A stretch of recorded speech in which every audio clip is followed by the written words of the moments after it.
Güvən sınaq imtahanında 11-ci siniflərə salınmış sualların izahlarına baxırıq. Sinifdəki şagirdlərin 60% oğlan, oğlanların 5də 2-si əlaçıdır. 10 dənə də qız var. Yaxşı.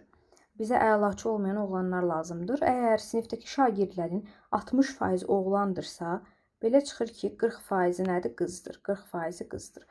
Və 40% 10 olan ədədi tapacağıq. Çünki 40% qızdırsa 10 nəfər də qız var sinifdə.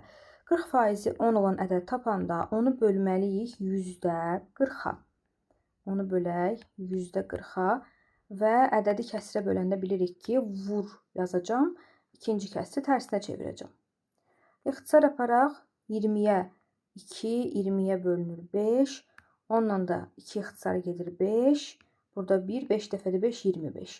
Sinifdə 25 nəfər şagird var imiş. Oğlanların 5də 2-si əlaçıdır. Aha, 25 nəfər şagirddən 10 nəfər qızı çıxaq. 15 nəfər də oğlan var imiş sinifdə. Yaxşı. Sonra 5də 2-si əlaçıdırsa, 5də 3-ü əlaçı deyil. Düzdürmü? İndi 15-in 5də 3 hissəsini tapacağıq. 15-i vuracaq 5də 3-ə. Yəni 1-dən 5də 2 çıxdıq, 5də 3-ü tapdıq. Bunlar da ixtisar getsin. Burada 1, burada 3. 3 dəfədə 3 9 edər. Düzgün cavab Y variantı.